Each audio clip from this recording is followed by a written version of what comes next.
সন্ত্রাসী হামলার জেরে টানা দ্বিতীয় দিনের মতো জম্মু কাশ্মীরে অবরোধ কর্মসূচি পালন করছেন স্থানীয়রা। নিরাপত্তার চাদরে ঢেকে ফেলা হয়েছে পেহেলগাম, থমথমে গোটা অঞ্চল। পর্যটন স্পটগুলোতে নিরাপত্তা বাড়ানো হলেও শঙ্কায় ভুগছেন স্থানীয়রা। পর্যটকরা অনেকেই ফিরে যাচ্ছেন, বাতিল হচ্ছে একের পর এক বুকিং। হামলার ঘটনায় উত্তাপ বাড়ছে ভারত ও পাকিস্তানের মধ্যে।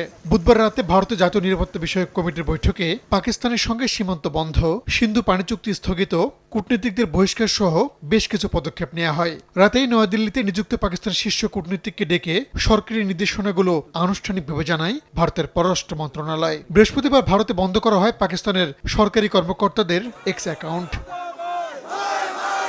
পেহেলগামে সন্ত্রাসী হামলার পর বুধবার ভারতের বিভিন্ন শহরে পাকিস্তান বিরোধী বিক্ষোভ হয়েছে। এই হামলার জন্য পাকিস্তানকে দায়ী করে স্লোগান দিয়েছেন বিক্ষোভধরা। পরবর্তী করণীয় ঠিক করতে সর্বদলীয় বৈঠকের ডাক দিয়েছে মোদী সরকার। এদিকে ভারতের পদক্ষেপের পাল্টা জবাব দিতে জাতীয় নিরাপত্তা কমিটি জরুরি বৈঠক ডেকেছে পাকিস্তান। বৈঠকে সামরিক ও বেসামরিক শীর্ষ কর্মকর্তারা উপস্থিত থাকবেন বলে জানা গেছে। ভারত পাকিস্তানের বিরুদ্ধে মিথ্যা অভিযোগ আনছে বলেও দাবি করেছে দেশটির অনেক রাজনীতিবিদ।